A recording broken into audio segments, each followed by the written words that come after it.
Welcome. In front of me is a OPPO Pad Air, and today I will show you how you can enable your power saving mode.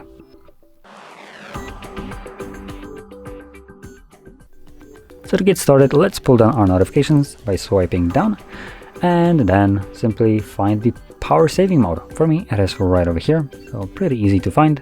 Once you see it, tap on it, it will turn blue, and also you'll see right here that the battery filling just kind of changed color. So there we go.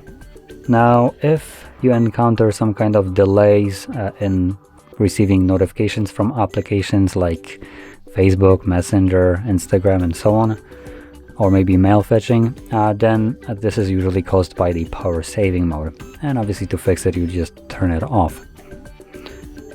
Now, with this being said, if you found this very helpful, don't forget to hit like, subscribe, and thanks for watching.